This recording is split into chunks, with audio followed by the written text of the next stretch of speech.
কি? আমার নাম দীপ সরকার। কোথা থেকে এসছো? আমি নদিয়া জেলার নাকাশিপাড়া থানার অন্তর্গত কাঠারুলিয়া গ্রাম থেকে এসেছি। আচ্ছা, তোমার ইন্টারভিউ কোন শিফটে ছিল? আমার ইন্টারভিউ ফার্স্ট সেশনে ছিল। ফার্স্ট শিফটেই ছিল। ইন্টারভিউ বোর্ডের ওখানে গিয়ে একটা ফর্ম ফিল আপ করতে হচ্ছিল না? হ্যাঁ ওই ফর্মটা তুমি ফিল আপ করেছিলে? হ্যাঁ করেছি। আর প্রিয় খেলা কি লিখেছিলে? প্রিয় খেলা ক্রিকেট। আর তোমার হবি? আমার হবি ক্রিকেট খেলা এবং দেখা, আমি ওটাই দিয়েছি। আচ্ছা, এখান থেকে কোনো প্রশ্ন করেছে? না, আমার ক্রিকেট থেকে কোনো প্রশ্ন করেনি, তবে ইতিহাস বেসিসের একটা প্রশ্ন করেছিল ফুটবল থেকে, যে রোনাল্ডো কোন দেশের হয়ে খেলে। আচ্ছা আচ্ছা। আর তোমাকে তোমার সাবজেক্ট থেকে প্রশ্ন করছিল? যাই হোক, তোমার সাবজেক্ট কি আছে? আমার সাবজেক্ট ছিল ইতিহাস অনার্স। আচ্ছা আমাকে ম্যাক্সিমাম প্রশ্ন সাবজেক্ট থেকেই ধরেছে। আচ্ছা, ইতিহাস থেকে কি কি প্রশ্ন করলো? আমাকে ঢুকেই প্রথমে বসতে বলে ম্যাডাম প্রশ্ন করলো যে প্রথম বিশ্বযুদ্ধ কত সালে হয় এবং কত সালে শেষ হয়। বললাম। তারপরে আরেকটা স্যার পাশ থেকে বললেন যে প্রথম বিশ্বযুদ্ধ শেষ হওয়ার পরেই, দ্বিতীয় বিশ্বযুদ্ধের জন্য একটা বিশেষ ঘটনা ঘটে, ওটার জন্যই দ্বিতীয় বিশ্বযুদ্ধ শুরু হয়। ওই ঘটনাটা কি সেটি বলো। ওইটা তারপরে জিজ্ঞাসা করলো। তারপরে হট করে একজন ম্যাডাম জিজ্ঞাসা করলো যে বলো তো রোনাল্ডো কোন দেশের খেলেন। আমি বললাম পর্তুগাল। তারপরে বললো যে আচ্ছা, পর্তুগালের উপনিবেশ কি আছে ভারতে, একটা বলো তো নাম। সেরকম জিজ্ঞেস করলো। তারপরে আমাকে বললো যে একটা চার্চ আছে পশ্চিমবঙ্গে বিখ্যাত, ওই চার্চটি কোথায় অবস্থিত। ওটা আমি বলতে পারিনি, ওটা ব্যান্ডেল চার্চ হবে পর্তুগালের। এই বলে আমাকে ছেড়ে দিল। আর তোমার ইন্টারভিউ বোর্ডে ঢোকার আগে তোমার যে ডকুমেন্টগুলো নিয়েছিল, সেই ডকুমেন্টগুলো জেরক্স নিয়েছিল তো? হ্যাঁ জেরক্স, এক কপি জেরক্স, সেলফ অ্যাটেস্টেড আর ডেট সহ। আচ্ছা, আর এর ভিতরে ইন্টারভিউ ভেতরে যাওয়ার আগে এই জেরক্সগুলো কি আগে নিয়ে নিল? ইন্টারভিউতে প্রথমে ঢুকলাম, ঢুকে আমাদের ড্রেস আপ করিয়ে ওইখানে একটা ফর্ম দিল, বাংলায় লিখতে হবে। ওটা লিখে নিয়ে যখন ডকুমেন্টস ভেরিফিকেশনের রুম আলাদা, ওই রুমে গেলাম। তখন ওনারা দেখলেন, দেখে ওই জমাগুলো নিয়ে অরিজিনালগুলো দেখে ফেরত দিয়ে দিলেন এবং জেরক্সগুলো নিয়ে নিলেন। আচ্ছা, কিসের কিসের জেরক্স নিল? মাধ্যমিকের অ্যাডমিট কার্ড, মাধ্যমিকের মার্কশিট, মাধ্যমিকের সার্টিফিকেট, যদি কারো উচ্চ মাধ্যমিক থাকে উচ্চ মাধ্যমিকের সার্টিফিকেট, এবং গ্র্যাজুয়েশন থাকলে গ্র্যাজুয়েশনের সার্টিফিকেট, কারো যদি কাস্ট সার্টিফিকেট থাকে সেই কাস্ট সার্টিফিকেটটা লাগছে। তোমার কি রিজার্ভেশন আছে?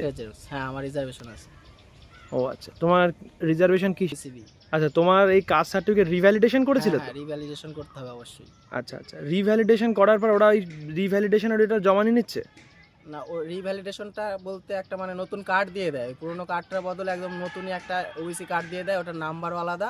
ওই কার্ডটাই ব্যাস ওরা শো করছে এবং জেরক্সটা জমা নিয়ে নিচ্ছে। আচ্ছা আচ্ছা, রিভ্যালিডেশনের ওটা জমা নিয়ে নিচ্ছে। আর তোমার আধার কার্ডটা আর অরিজিনালটা কার্ড হিসেবে আমি ওটা রেখে দিচ্ছি, ওটাই ওবিসি কার্ড। আচ্ছা আচ্ছা। আর তোমার ইন্টারভিউ বোর্ডে ঢোকার ওখানে তোমার যে এক্সপিরিয়েন্সটা হচ্ছিল সেটা একটু শেয়ার করো, কেমন লাগছিল? আমার এক্সপিরিয়েন্স, আমি প্রথমে ঘাবড়াইনি, কিন্তু পরে র্যাপিড ফায়ার প্রশ্নের মতো প্রশ্ন করছিল, আমি একটু ঘাবড়ে গেছিলাম। লাস্টে স্যার বললো এরকম ঘাবড়াচ্ছ কেন, আর এই বলে তুমি আসতে পারো। ও, আর ইন্টারভিউতে তুমি যখন ঢুকে ওখান থেকে যখন বেরোচ্ছিলে, স্যারেরা কি কোনো রকম তোমাকে কনফিউজ করছিল? না, সেরকম কনফিউজ করছিল না তারা, কিন্তু প্রশ্নগুলো সে র্যাপিড ফায়ার, একজন শেষ হতে না হতেই আরেকজন করছিল। দুজন ম্যাম ছিল এবং 5 জন স্যার ছিল।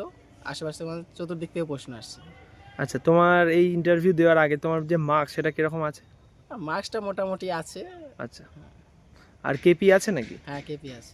ও, কেপির জন্য কি দৌড়াচ্ছ মাঠে এখন? কেপির জন্য আপাতত বন্ধ আছে, সেটা এরপর থেকে শুরু করবো। আচ্ছা আচ্ছা, কেপিরও তো কদিনের মধ্যে রেজাল্ট দেবে, মাঠটা তো তোমাদের কন্টিনিউ রাখতে হবে। হ্যাঁ।